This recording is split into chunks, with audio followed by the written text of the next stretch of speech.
Pronto, estos rumores llegaron al jardín de infancia de su hermana. Junko no tuvo más remedio que sacar a su hija del colegio durante un largo periodo y enviarla de vuelta a su ciudad natal. Estaba convencida de que Amy estaba detrás de todo. Las palabras de Ryota dejaron a Junko desconcertada. Al enterarse de que Amy había recibido cartas amenazadoras, Junko recordó haber recibido ella misma numerosas cartas similares. Ryota se dio cuenta de que el estilo coincidía exactamente con el de las cartas de Amy. Quizás, después de todo, había acusado erróneamente a su madre. El autor de estas amenazas claramente tenía como objetivo tanto a su madre como a Amy al mismo tiempo. Quería decírselo a Amy inmediatamente, pero su madre lo agarró del brazo. Junko lo había perdido todo. No podía soportar perder también a su único hijo. Ryota decidió mudarse y vivir de forma independiente. Aunque esta visita a casa no había descubierto al verdadero culpable, al menos había confirmado que el autor despreciaba tanto a Amy como a su madre, y que buscaba arruinar la reputación de ambas al mismo tiempo. Después de pensarlo mucho, Ryota encontró a Takeo muy sospechoso. Podría ser que hubiera aprovechado esta ola de opinión pública para persuadir a Amy de que se reconciliara con él. Fue directamente a la residencia de Takeo. Ante las acusaciones de Ryota, Takeo se mostró completamente desconcertado. Insistió en que no tenía motivos para volver a hacer daño a Amy, pero Ryota le señaló que muy pocas personas en el mundo sabían que su hermana era ilegítima. Takeo admitió que el razonamiento de Ryota parecía plausible. En ese momento, Haruko abrió bruscamente la puerta del dormitorio. Reprendió a su hijo por seguir sin poder superar lo sucedido después de 7 años. Haruko le instó a que se entregara en la comisaría y le advirtió que no dejara que el odio lo cegara por más tiempo. En ese momento, Amy apareció de repente. Le dijo a su suegra que dejara de jugar. ¿Has olvidado que mi padre es el presidente del grupo Tsukishiro? Si el departamento legal de Tsukishiro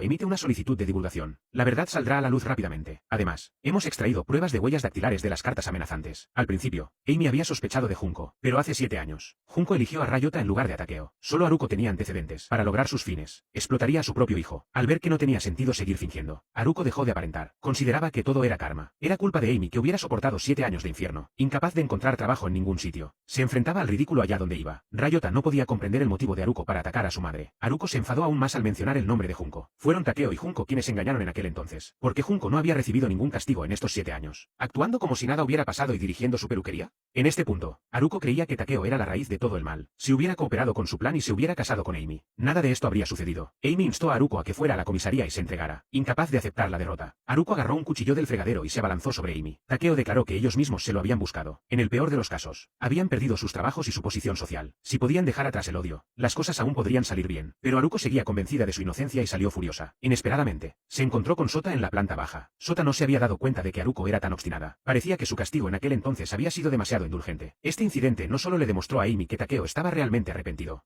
sino que las acciones de Ryota conmovieron profundamente a Amy. Sin embargo, Junko llamó entonces y amenazó a Ryota de muerte. Cuando llegaron a la azotea, solo quedaba un par de zapatos en el suelo. Junko no había saltado. Solo quería poner a prueba si Ryota realmente se preocupaba por ella. Su estado parecía algo trastornado. Declaró que los ojos de Ryota se parecían a los de su padre, el mismo hombre que la había engañado emocionalmente durante la universidad. Cuando Junko volvió a ver a ese hombre, él ya había rehecho su vida con una nueva novia. Su terrible experiencia hizo que Amy reflexionara sobre sus propias vivencias. En ese momento, sintió una profunda empatía por Junko. Junko se negaba a perder a Ryota de nuevo. En aquel entonces, había elegido a su hijo en lugar de a Takeo. Ahora esperaba que Ryota la eligiera a ella. Sin embargo, Ryota seguía sin estar dispuesto a perdonar a su madre. Creía que ella había causado un daño inmenso a Amy, hasta el punto de provocar su muerte. Al ver a su hijo tan parcial hacia Amy, Junko se derrumbó una vez más. Insistió en que no había seducido a Takeo voluntariamente. Ella también había sido engañada por sus dulces palabras. Era simplemente un alma sencilla, cegada por el amor. Al descubrir la verdadera naturaleza de Takeo, se había retirado sin dudarlo. ¿Por qué? Ahora, ¿Amy intentaba quitarle a su hijo? Al ver a Junko completamente desquiciada, Amy se acercó a ella lentamente. Amy dijo que entendía los sentimientos de Junko. Ambas habían sido heridas por los hombres, con los ojos cegados por el odio, pero ahora se daba cuenta de que la venganza solo engendraba sufrimiento mutuo y no servía para nada. No había ganadores en esto. Ambas ya habían sido castigadas. Así que Amy instó a Junko a que dejara atrás su odio. Junko exigió saber qué debía hacer ahora. Ante esta pregunta, Amy no encontró respuesta. Ryota se adelantó y abrazó a su madre. Instó a Junko a que aprendiera a cuidarse a sí misma a partir de ese día. Una mujer podía vivir perfectamente sin un hombre. Así, se logró un mundo en el que solo Junko seguía herida. De vuelta en el campo, Asai instó a Amy a que se liberara de la culpa. El pasado debía quedar atrás. No había necesidad de un agotamiento mental constante. Solo abriendo su corazón para abrazar el futuro podría volver a encontrar la felicidad. Las palabras de Asai tocaron la fibra sensible de Amy, que decidió aceptar formalmente a Ryota. Ella confesó que llevaba mucho tiempo enamorada de él, pero sentía que su propia oscuridad la hacía indigna. De ahí su distancia deliberada. Ryota se levantó de un salto y abrazó a Amy. Juró protegerla para siempre. Ryota le pidió tiempo a Amy. Tenía la intención de volver a la ciudad para continuar sus estudios y hacerse más fuerte. Para poder protegerla, Amy quería desesperadamente recordarle que era una mujer rica y que no tenía por qué esforzarse tanto. Pero al ver su ambición, no quiso desanimarlo. El tiempo pasó rápidamente y llegó un año después. Mientras visitaba la tumba de su madre, Amy se encontró con Sota. Curiosa, le preguntó por la situación actual de su difunta suegra. Sota se preguntaba por qué a Amy le importaba a alguien que la había herido repetidamente. Aunque había llevado a su suegra a la comisaría ese día, Amy no había presentado cargos. En consecuencia, la suegra fue absuelta y se ordenó a Sota que la volviera a contratar. Sin embargo, Sota le dijo a Amy que algunas personas simplemente nunca cambian. Junko también había dejado atrás su odio y había seguido adelante con su vida. Takeo trabajaba con ahínco para mantener a sus dos hijos. La fase rebelde de Yoichi llegó algo antes de lo habitual. Empezó a encontrar irritantes las quejas de Amy. Sin embargo, su actitud cambió por completo cuando se volvió para mirar a la hija de Asai. Reiko se había consolidado como una abogada muy competente. Poco después, Ryota regresó de sus estudios y comenzó a llevar una vida desvergonzada. ¿Te gustó el resumen?